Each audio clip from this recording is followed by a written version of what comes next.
2차 세계대전 최후의 기록. 지난 시간엔 사흘간의 격렬한 전투 끝에 소련군의 붉은 기가 독일 의회에 세워지고 베를린은 붉은 군대의 소중에 떨어진다. 망상 같은 천년 제국의 꿈이 깨어진 히틀러는 자살한다. 태평양 전선에서는 오키나와의 미군이 일본군의 대대적인 역공에 휘말린다. 이번 주에는 6년을 끈 유럽에서의 전쟁이 독일의 무조건 항복으로 막을 내린다. 런던과 파리, 뉴욕과 모스크바에서는 사람들이 거리로 뛰쳐나와 자축한다. 태평양에서는 미 해군이 엄청난 타격을 받는다. 항공모함 벙커힐호가 카미카제의 대대적인 기습으로 회생불능이 된다.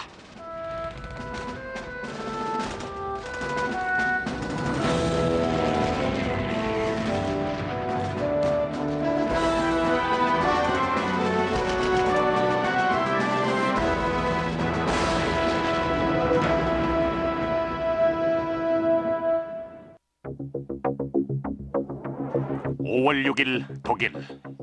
이번 주에는 치열한 전투와 격렬한 저항을 치른 끝에 나치 제국이 마침내 연합군의 통제에 들어간다. 베를린 시민들은 엿새 동안 가해지는 붉은 군대의 포악함에 몸서리를 친다. 제3제국의 심장으로 밀고 간 소련군은 파도처럼 밀려드는 치열한 격전과 격렬한 도시 전투를 치렀다. 약탈당하지 않은 가구는 거의 없었다. 무수한 독일 여성들이 나이를 막론하고 잔인하게 성폭행당했다. 수천 명의 독일인들이 점령 소련군의 수중에서 당하게 될 더 거대한 공포를 피해 엘베강 서쪽으로 피난에 나섰다. 히틀러의 후임자인 카를 드니츠 대제독은 서방연합군과 항복 조건을 협상하고 소련군의 분노에 맞서 시민들을 보호하려고 했다. 드니츠는 열혈 나치 당원 중 한 명이었던 알프레드 요들 장군을 프랑스 동북부의 랭스로 보냈다. 그리고 공식적으로 서방연합군에게 독일의 항복을 제의하게 했다.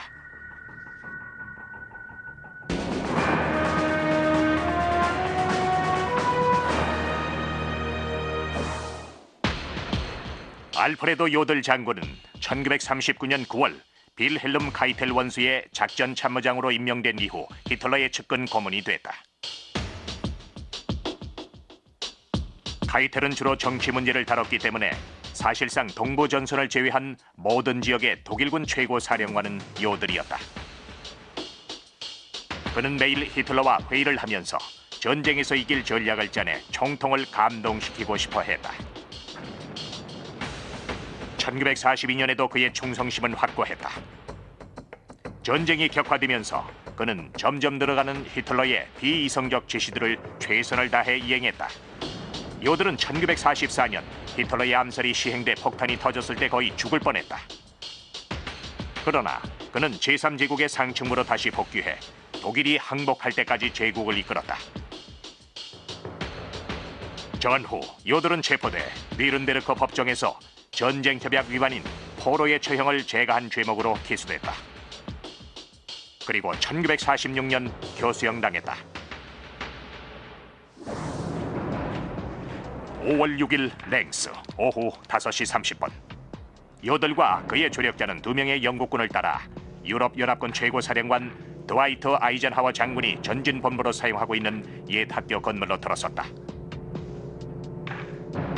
요들은 독일의 지위에 대해 토론을 벌였다. 서방엔 항복하겠지만 소련군엔 안 된다고 주장했다. 오후 7시 30분 아이젠하워의 참모장 월터 베델 스미스가 요들의 조건을 전했다. 그러나 아이젠하워는 일말의 동정심도 보이지 않았다. 그는 무조건적인 항복만을 원했다. 아이젠하워는 베델 스미스를 통해 냉정한 메시지를 전하게 했다. 오늘 자정부터 48시간 후 서부 전선을 완전히 봉쇄해 독일인을 아무도 통과시키지 않겠어. 그들이 서명을 하든 말든 그들이 얼마나 버티든 상관없어. 요들은 이 최후의 통첩을 데니츠와 카이텔에게 전했다. 아이젠하워 장군은 오늘 서명하라고 주장합니다. 그렇지 않으면 전선을 봉쇄해 어느 누구의 항복도 받아들이지도 않고 협상도 결렬될 거라 했습니다. 대안은 없습니다. 혼란 아니면 항복뿐입니다. 데니츠가 이 메시지를 받은 건 거의 자정 무렵이었다. 그는 어쩔 수 없이 항복하는 데 동의했다. 5월 7일 새벽 2시 무렵 1시간 내에 각국에서 협상가들이 아이젠하워의 본부로 모여들었다. 항복 의식은 현재는 전쟁실로 바뀐 학교 휴게실에서 치러졌다. 휴게실의 벽에는 지도와 차트, 다른 군서류들이 가득했다. 아이젠하워는 복도 끝 자기 사무실에서 기다렸다. 그는 항복이 공식화될 때까지 독일 측과 만나기를 거부했다. 그를 대신해 서명을 하러 나타난 최고의 장교는 월터 베델 스미스 장군이었다. 새벽 2시 30분 항복 조인식에 참가할 책임자들이 모였다. 독일의 대표자는 요들 장군, 빌헬름 옥세니우스 대령, 펀 프리데버르크 제독이었다. 서방연합군 측에선 베델 스미스와 영국의 프레드릭 모건 장군, 프랑스의 프랑스와 세베이, 영국의 해군 원정군 사령관 해롤드 버로우 제독, 미국의 전략공군 사령관 칼 스파처 장군, 그리고 이반 스슬로파르포 장군이 소련을 대표해 참석했다. 취재가 허용된 17명의 정군 기자들이 이들을 에워쌌다. 새벽 2시 41분 요들이 공식 항복문서에 서명했다. 베델리 스미스와 스슬로파르포가 연합군 측으로, 세베이가 디페인으로 서명했다. 조인식은 팡파르가 전혀 없이 조용하고 우울하게 진행됐다. 그러나 항복의 내용은 명료했다. 내용은 이랬다.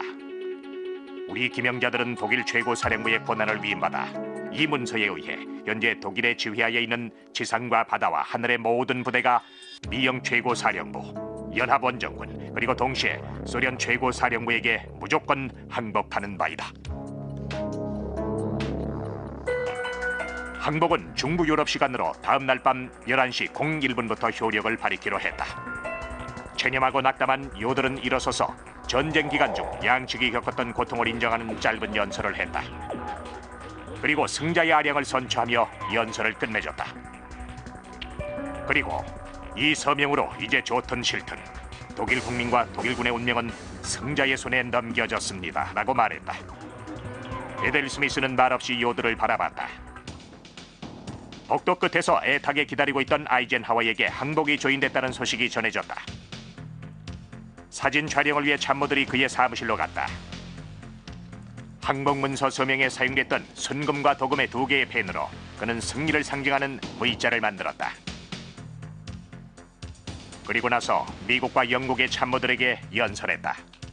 January 1943, the late President Roosevelt and Premier Churchill met in Casablanca. There they pronounced the formula of unconditional surrender for the Axis powers. In Europe, that formula has now been fulfilled. 트루먼과 처칠에게 즉시 소식이 전해졌다. 전화 대화에서 두 정상은 다음 날인 5월 8일을 유럽 승리의 날 VE-데이로 축하하기로 했다. 그러나 승리의 도취 속에서 갈등이 피어올랐다. 소련은 이 소식을 듣자마자 분노했습니다. 이것이 자신들의 상징적 승리를 가로채려는 미국인들의 정교한 음모라는 걸 감지했기 때문이죠. 소련은 삼국 정상이 승인했던 애초의 내용과는 다르다는 이유를 들어 항복문서의 합법성을 받아들이지 않았다. 독일에 있던 소련군 고위 장성들은 드니츠가 발표한 내용에 분노했다. 발표 내용은 독일이 연합군에 항복했지만 소련과의 전쟁은 계속한다는 것이었다. 2차 대전이 마지막에 이를 때까지 소련 측에선 서방이 독일과 단독 강화를 맺고 자신들을 배신할 거란 확신에 병적으로 매달렸습니다. 유럽 일부 지역에서 독일군의 저항이 격렬해지고 체코슬로바키아와 노르웨이의 해방이 다가오는 가운데 스탈린은 이날 조인된 이 문서가 단독 강화 조약이라고 믿었다. 스탈린은 분노했고 소련 측은 랭스 협정 24시간 후에 소련 측의 고위 인사가 참석한 가운데 베를린에서 재조인돼야 한다고 주장했습니다. 이 소식을 들은 처칠은 처음엔 거부했다. 그러나 아이젠하워가 스탈린의 요구에 응했다. 그래서 그 다음 날 두 번째 항복 조인식이 거행됐다. 5월 8일 베를린 오후 11시 30분 빌헬름 카이텔 원수, 한스 펀 프리데버르크 제독, 한스 위르겐 슈톰프 장군 등 독일 장성들이 항복 조인식을 위해 도시 외곽에 모였다. 또한 장 드라툴의 드타세니 장군이 프랑스 대표로, 공군 원수 아서 테더경이 영국 대표로 참석했다. 아이젠하워는 미국 측 대표로 스파처 장군을 보냈다. 부대를 이끌고 베를린에 입성했던 주커프 원수도 자리에 참석했다. 카이텔이 독일을 대표해 서명했다. 이 문서는 전날의 문서와 내용상 차이가 없었지만 스탈린은 비로소 만족감을 표했다. 독일의 지옥은 이제야 끝이 났다. 5월 8일, 유럽에서의 5년 8개월 6일간의 전쟁은 마침내 끝을 맺었다. 온 세계에서 축하의식이 분출했다. 미군에서 발행하는 신문인 스타스 앤 스트라이프스지에는 전면에 독일 단념하다란 표제가 실렸다. 독일이 항복했다는 걸 알았을 때 모두들 기뻐했습니다. 그리고 자유세계 모든 사람들처럼 저희도 축하에 동참했죠. 독일의 가옥에서 황동 항아리를 가져왔습니다. 그리고 가진 걸 전부 그 안에 부었지요. 피클 주스와 위스키 종류와 샴페인까지요. 그리고 마구 섞어서 마셨습니다. 우린 다음 날 그 세계와 작별했지요. 5월 8일 워싱턴 오전 8시 35분. 백악관의 집무실에서 트루먼 대통령은 준비한 원고를 언론에 발표했다. 그리고 30분 후 공식적으로 백악관 방송실에서 국민에게 연설했다. This is a solemn but glorious hour. I wish that Franklin D. Roosevelt had lived to see this day. General Eisenhower informs me that the forces of Germany have surrendered to the United Nations. The flags of freedom fly all over Europe. For this victory, we join in offering our thanks to the Providence which has guided and sustained us through the dark days of adversity and into light.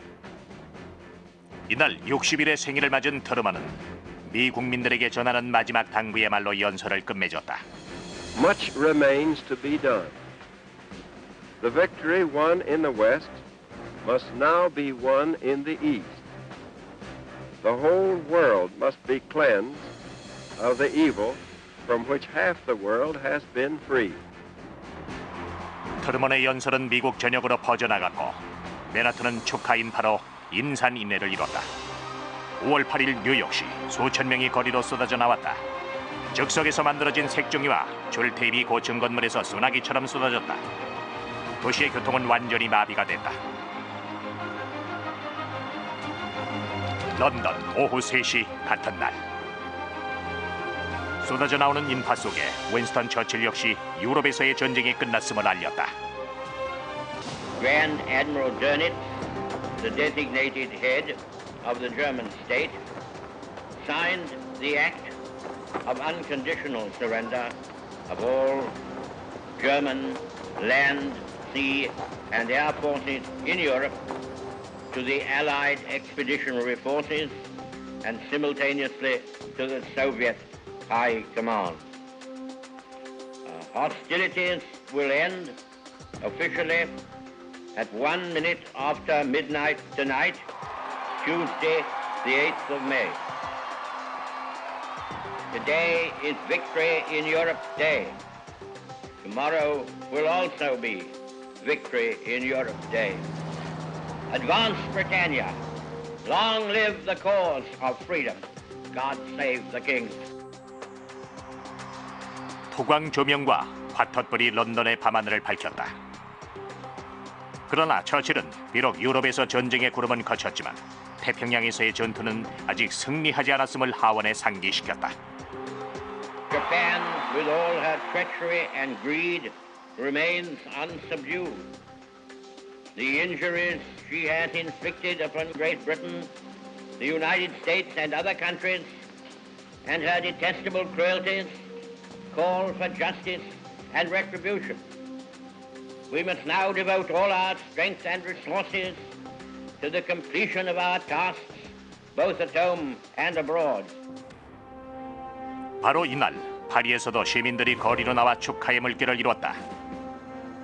1940년 점령됐던 프랑스와 국민들은 5년간의 나치의 압제에 대한 보상을 받고자 했다. 그러나 이날 소련은 아직 축하연이 벌어지지 않았다. 스탈린은 5월 9일 유럽에서의 전쟁이 끝났음을 공식 발표했다. 그는 이미 승리의 기념 행사를 준비해 놓은 상태였다. 다음 날 새벽 1시가 되자 도시 전역에서 자축이 벌어졌다. 독일의 항복 소식은 라디오로 방송됐다. 의기양양한 대중들은 거리로 뛰쳐나와 소련 군인들을 무등 태웠다. 스탈린은 다음 달까지 대규모 퍼레이드가 있을 거라고 약속했다. 그는 전 세계에 소련의 군사력이 없었다면 연합군이 나치를 제압하기 힘들었을 것이라는 걸 보여주기로 했다. 독일의 패배는 전 세계의 축제를 불러왔다. 그러나 이 기쁨의 축제는 나치 정권이 남겨놓은 유린과 파괴, 죽음의 흔적이 드러나면서 어두워졌다. 전쟁으로 갈갈이 찢긴 가족들은 사실상 사랑하는 사람들을 다시 만날 수가 없었다. 그리고 파괴된 가정과 재산은 재건할 수도 찾을 수도 없었다. 인종학살에 희생됐던 사람들, 특히 유태인들에게 전쟁의 종식은 매우 복잡한 경험을 하게 했습니다. 그 순간에 살아남은 극소수의 사람들은 가진 모든 걸 잃어버렸다고 생각했죠. 그들은 모든 걸 잃어버렸기 때문에 이제 새롭게 시작해야 한다고 생각했습니다. 중부 유럽의 수천 명의 망명객이 의아해하는 가운데 이번 주 파괴된 베를린의 독일인들은 패배의 쓰라린 현실을 받아들여야 했다. 5월 8일 베를린. 카를 드니츠 대제독은 감성에 호소하는 방송을 내보냈다. 그는 국민들에게 말했다. 모두 힘든 길을 걷고 있습니다. 우린 의연함과 용기, 절제를 갖고 나가야 합니다. 우린 하나 되어 걸을 것입니다. 하나가 되지 못하면 다가올 고통의 시간을 이겨내지 못할 것입니다. 방송을 듣는 이들은 놀라서 입을 다물었다. 독일 전역을 타고 흐른 방송은 여전히 불신의 상태에 빠져있는 국민들에게 전해졌다.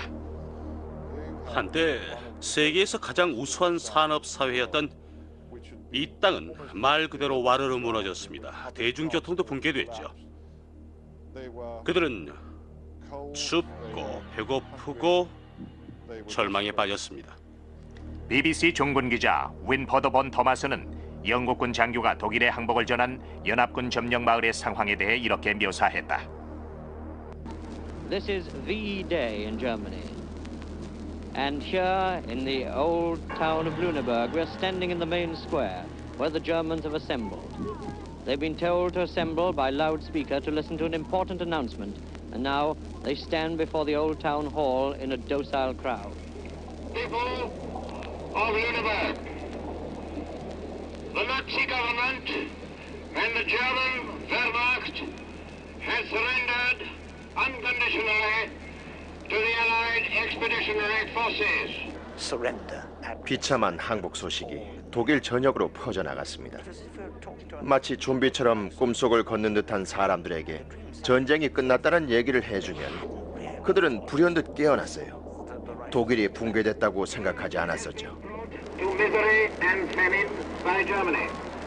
The German nation must not expect to fare better than the nations they have overrun. 그리고 결국엔 현실을 외면했습니다. 제국의 붕괴로 독일군의 마지막 형세는 이제 우울하고 불확실한 상태에 놓였다. 그래서 전 체념을 했습니다. 돌이켜보면 우리가 치렀던 과거의 전쟁에서 동지들을 생각해보면 거의 모두 살아남지 못했어요. 사실상 대부분 목숨을 잃었어요. 그들은 올바르고 고귀한 대의를 위해 싸우다 죽었죠. 이번 주 다른 대안은 없다고 생각한 수많은 독일 병사들은 싸움을 계속했다. 독일의 유보트가 대서양에 출몰했습니다. 유럽의 SS는 항복해도 살지 못할 거라 판단하고 전투를 계속했죠. 그들은 연합군의 패배한 나치에 대해 역겨움과 분노와 증오를 감추지 않았으며 여전히 국민들에게 막대한 피해를 주는 위치에 있었죠. 국민들은 마침내 평화가 올 거라고 믿고 있었지만 항복한 후에도 며칠 동안 안가품을 위한 끔찍한 살인 행위가 이루어졌죠. 5월 9일 오후 12시 여전히 공해상을 항해하던 370척의 유보트는 24시간 전 마침내 상승하라는 명령을 받았다. 자신들의 위치를 보고하고 지정된 영국의 항구로 가라는 지시가 내려왔다. 200척이 넘는 유보트의 승무원들이 항복의 지옥을 피해 잠수함을 침몰시켰다. 그중엔 82척의 막강한 신형 21 타입과 23 타입 모델도 있었다. 무더운 여름이 짜증나십니까? 진짜 해적들을 만나보십시오. 용감무쌍한 배짱, 광활한 바다를 주름잡으시고 세상을 공포 속으로 몰아넣었다. 진짜 해적들의 이야기. 오늘 밤 10시 캐리비안의 해적이 방송됩니다.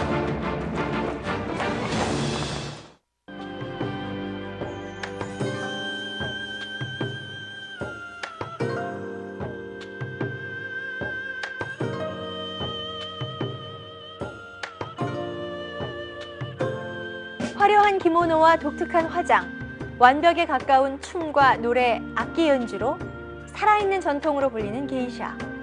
400년 동안 베일에 쌓여있던 그녀들의 이야기가 영화 게이샤의 추억의 원작자인 아서 골든에 의해 벗겨집니다. 신비롭고 아름다운 그녀들의 이야기, 여러분의 지적 호기심을 채워줄 세계사기행에서 만나보시죠.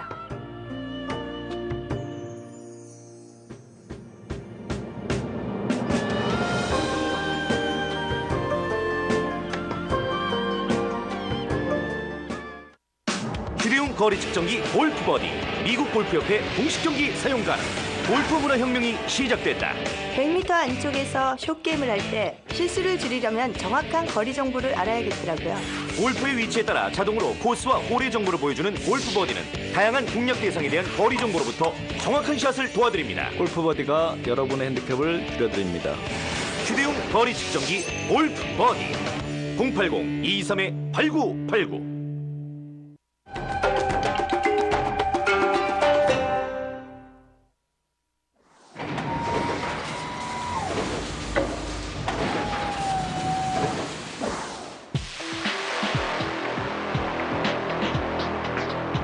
(1943년 5월이 되자) 유보트의 위험에 대처하게 된 연합군에게 당시 독일 해군 총사령관이었던 카를 드니츠 제독은 해군의 우위를 다시 확보하기 위해 애를 썼다.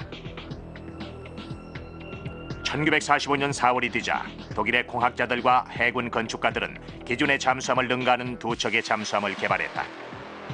21 타입 유보트와 그보다 작은 23 타입이었다. 무게가 1600톤에 달하는 21 타입은 11일간 잠수할 수 있었고 잠수 상태에서 17노트로 항해할 수 있었다. 또한 진보된 무기 시스템을 갖추고 있어 이전 모델들보다 어뢰를 4배나 더 빨리 발사할 수 있었다. 21 타입은 전방에 6발의 어뢰를 쏠 수 있었죠. 또 하나 흥미로운 점은 이건 물 위에서 항해할 때보다 물 속에서 더 빨랐다는 것입니다. 이 유선형 타입은 주로 물 위에 머무르다 잠수를 하는 잠수정 기능보다는 물속에서 더 잘 움직이게 만들어졌습니다. 그야말로 진정한 잠수함이라 할 수 있었죠. 고속에 필요한 폭발적인 힘을 만들어내는 가스의 생산 동력원으로 화산화수소 동력을 사용하기 때문에 잠수할 때 소리를 내지 않아 거의 감지되지 않았다. 독일 해군이 이 잠수함을 90척 이상 만들려 한다는 정보를 입수한 영국 해군 본부의 장성들은 상선들의 피해가 높아질까 걱정했다. 독일은 이미 23 타입의 제작에 착수했지만 연합군이 생산 시설을 파괴한 이후 생산이 중단됐다. 결과적으로 뒤늦은 생산은 독일군이 해상에서 우위를 차지하는 데 전혀 도움이 되지 못했다. 이 잠수함들이 좀 더 일찍, 그러니까 44년 초에만 탄생됐어도 전쟁 양상이 바뀌었을 겁니다. 하지만 2차 대전이 끝나기 몇 개월 전에 도입됐죠. 그래서 독일 측에서 보자면 때가 너무 늦었어요.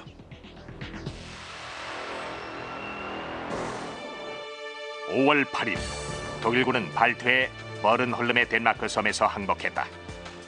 병사들에게 알려지지 않았지만 버른홀름 역시 같은 조건 하에 소련군에게 인도됐다. 같은 날 영국군은 1940년 4월 독일에 점령됐던 노르웨이를 해방시켰다. 오슬로의 영국 고위 장교는 이 지역 독일군 사령관과 악수하기를 거부했다. 5년간의 압제에서 해방된 시민들이 거리로 뛰쳐나왔다. 다음 날 영국군은 영국 해협과 비슷한 상황인 영국의 남부 해안과 프랑스의 북부 해안 사이에 놓인 해협 제도도 해방시켰다. 이 제도는 1940년 6월부터 독일이 지배하고 있었다. 이날 체코슬로바키아에선 체코 빨치산과 독일의 SS 부대와의 격렬한 나흘간의 전투가 끝이 나고 마침내 붉은 군대가 프라하로 진주해 유럽의 마지막 남은 수도를 해방시켰다. 도시를 통과하던 소련의 제1우크라이나 전선은 충격적인 독일의 잔인함을 목격한다. 유럽에서의 피비린내 나는 마지막 전투에서 수천 명의 체코 시민들과 병사들은 자신들의 도시에서 격전 끝에 사망했다. 프라하 라디오 방송국의 비무장 노동자 수십 명이 건물을 지키려다 총탄에 쓰러졌다. 마사리크 철도역에서 처형된 50여 명의 빨치산 시체가 으스러진 채 발견됐다.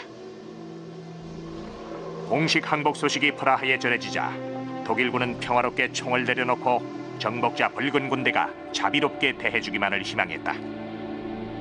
이번 주에는 연합군이 유럽 전역에서 나치 저항군을 소탕하는 사이 제3제국의 수많은 고위 관리들이 도망과 탈출을 시도한다.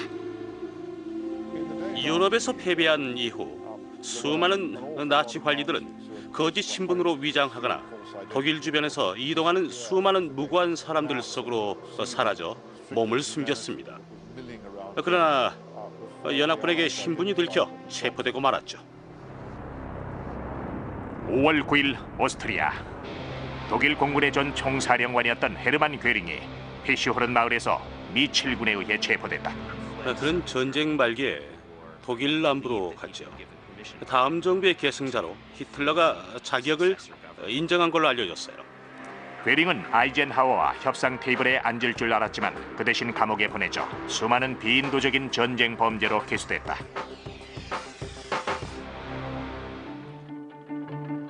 같은 날 노르웨이 나치 지도자 미도컨 크비슬링 역시 체포됐다. 자신의 이름이 반역자와 동일한 의미로 쓰이게 된 크비슬링은 5년 전 노르웨이를 침공한 히틀러에 의해 노르웨이 국가사회당의 꼭두각시 지도자로 임명됐다. 나치의 마수에서 벗어난 지 일주일이 되지 않아 크라운 왕자와 정부의 요인들이 망명 생활을 청산하고 귀국했다.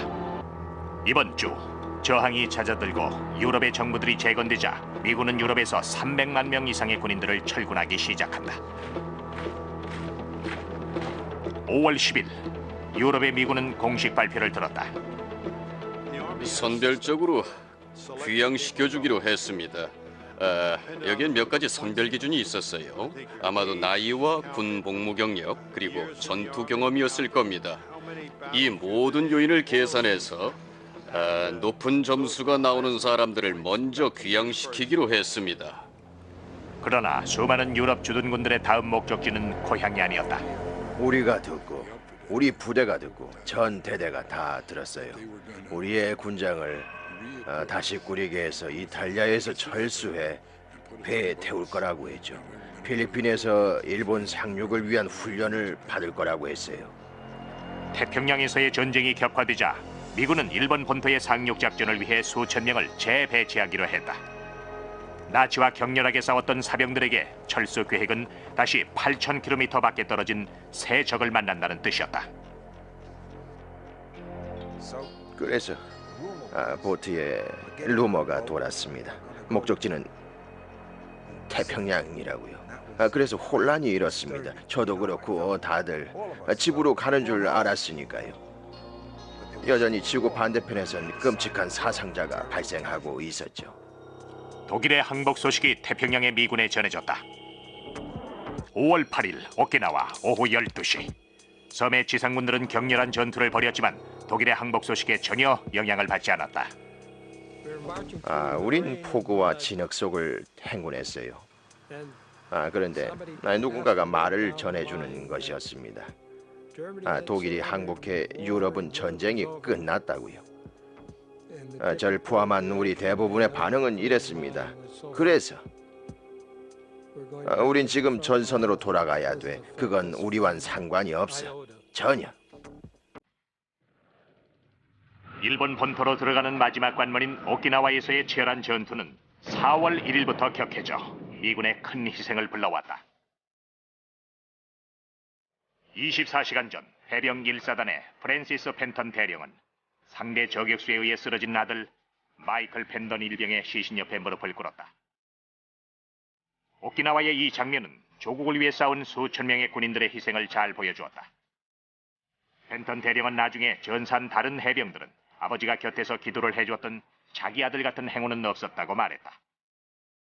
지난 5주간 미군은 힘겹게 전진을 해나가 일본군을 섬의 남쪽 끝까지 밀어붙였다. 미군에 대한 역공이 실패한 덕에 바로 이날 일본군 사령관 우시지마 미츠루 장군은 촉수된 부대를 이끌어야 했다. 이 도박은 5,000명의 희생자와 괴중한 탄약의 손실을 낳았다. 섬은 미국의 대규모 함대에 완전히 포위돼 있어서 병력을 증강할 수가 없었다. 미군의 봉쇄로 누구도 섬을 떠날 수 없었고 일본군은 지원을 받을 수 없었습니다. 물론 의료품과 식료품, 탄약 등의 군수품도 보강이 안 됐죠. 전장의 반대편에서는 미십군의 사령관인 사이먼 버크너 장군이 일본군의 역공이 실패한 것에 사기가 충천해 적에 대한 압박 수위를 높이기로 했다. 5월 9일 다시 공격을 받을까 불안해진 버크너 장군은 46시간 후 남부 오키나와의 전면 공격을 명령했다. 버크너는 부대를 재정비해 선제 공격에 필요한 인원을 2배로 늘렸다. 그의 재량에 따라 오키나와 공격군은 제3합동군단과 24군단, 제7 예비사단으로 편제됐다. 버크너의 전략은 일본군 32군의 주요 기지인 슈리 지역을 포위해 압도하는 것이었다. 해병대는 서해안을 따라 남으로 밀고 들어갔다. 그리고 육군사단은 동에서 보조를 맞췄다. 중심은 막강한 상륙부대가 맡았다. 버크너는 경험을 통해 참호를 잘 갖춘 일본군은 포탄보다는 화염 방사기에 더 약하다는 걸 알았다. 버크너는 전통적인 해상 야포 포격을 전개하지 않고 소위탄과 공격 무기를 이용해 개별 벙커를 공격하기로 했다. 그는 이 전술을 버너와 탈의 송곳이라 불렀다. 일본군을 맞추기란 정말 힘들죠. 포격으로는 통하질 않아요. 그야말로 가까이 다가가 아주 근접한 거리에서 끝을 봐야 하죠. 화염 방사기는 근접 거리에서 일본군을 공격할 때 월등했습니다.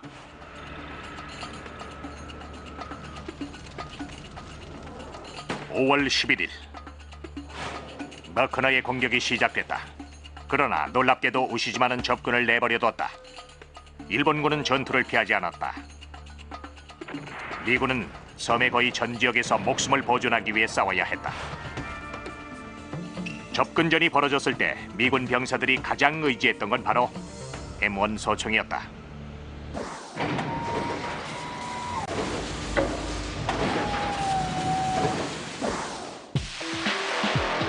발명자인 존 게런드의 이름을 딴 M1 게런드 소총은 2차 대전에서 가장 널리 쓰인 무기 중 하나였다.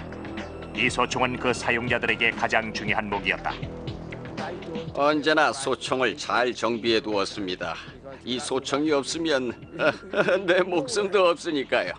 잠을 잘 때도 침낭 옆에 M1 소총을 놓아두곤 했어요.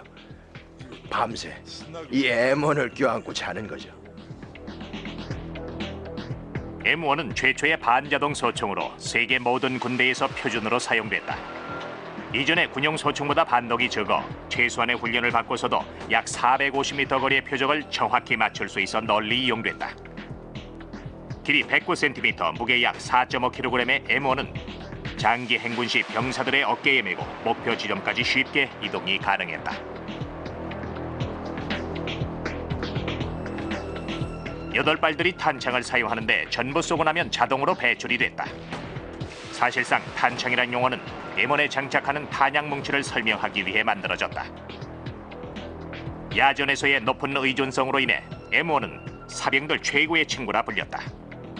패턴 장군 역시 역사상 가장 위대한 전투 장비라고 말했다. M1 소총은 2차 대전에서 가장 뛰어난 소총이었죠. 모든 기간을 통틀어 450만 개 이상의 M1이 생산돼 미군에 의해 사용됐다. 5월 11일, 이제 우시지마는 수비를 단일화해 슈리 주위의 언덕과 능선, 야영지를 따라 군을 배치했다. 모든 보유 병력을 섬의 남쪽 끝인 이 방어선 수비에 투입했다.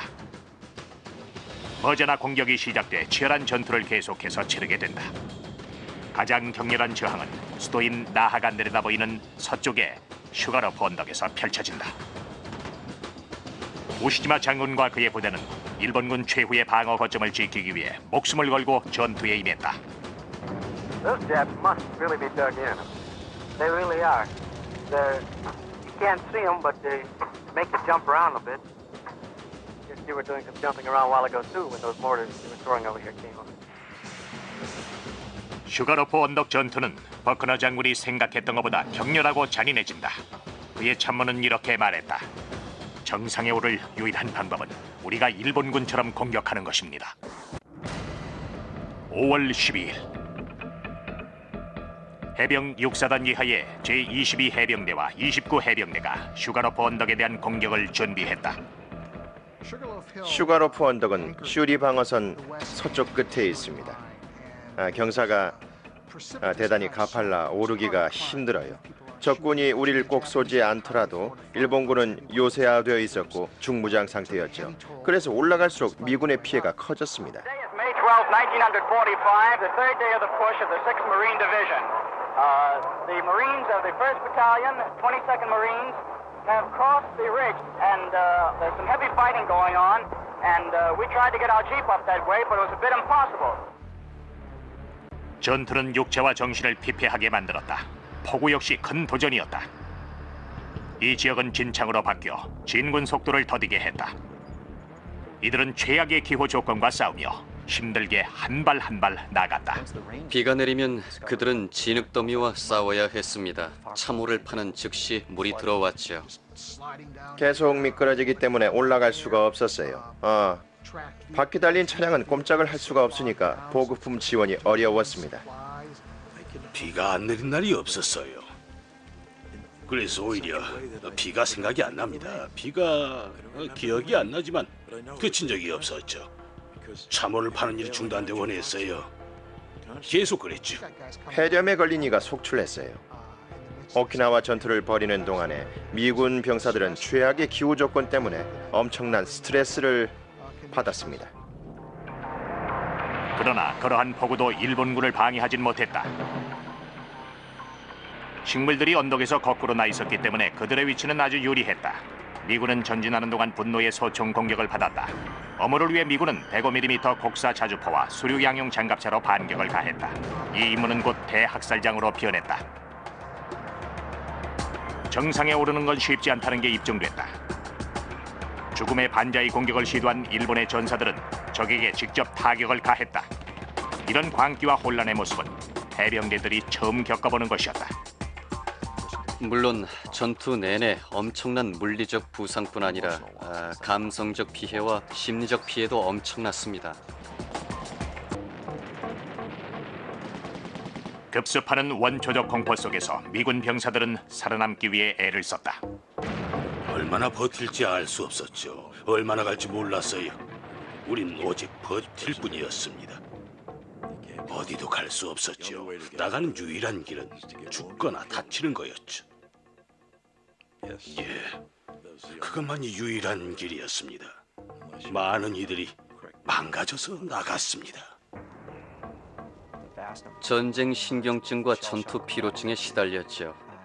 지속적으로 공격을 하면서 병사들은 전례 없는 경험을 하게 됐으니까요. 슈가로프 언덕에서의 격렬한 전투가 계속되는 사이 일본군 카미카제는 일주일간 잠잠하던 공격을 재개했다. 5월 11일 오전 8시 30분 1092명의 일본군 자살 파이럿이 연합군 함대에 공격을 개시했다. 오키나와에서의 6번째 카미카제 공격이었다. 대규모 자살 전투기들은 표류하는 국화라고 알려졌다. 일본 천황의 상징이었다.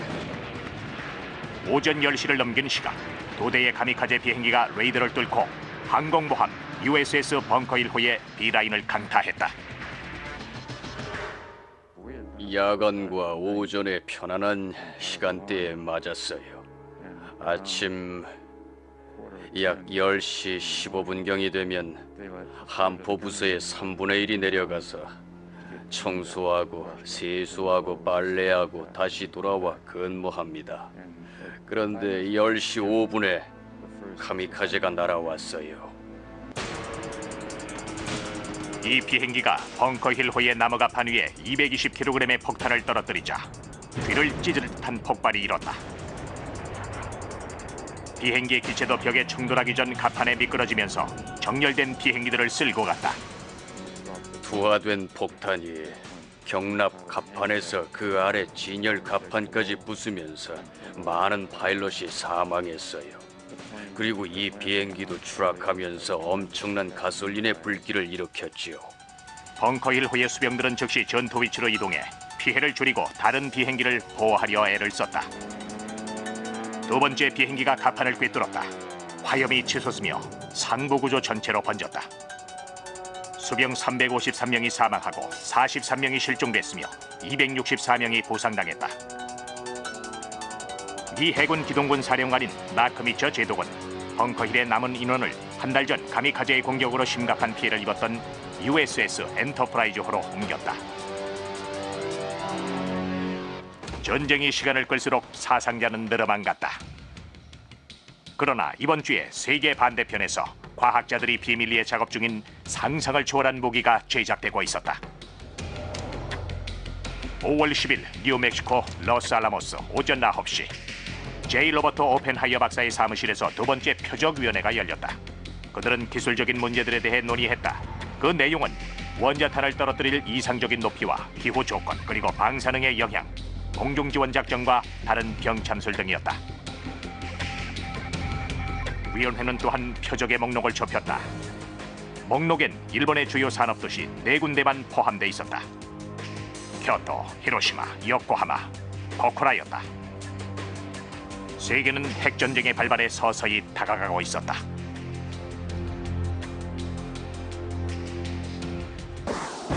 다음 시간엔 오키나와 전투에서 미군의 피해가 커져가지만 연합군은 필리핀에서 일본군에 대해 중요한 진전을 이룬다.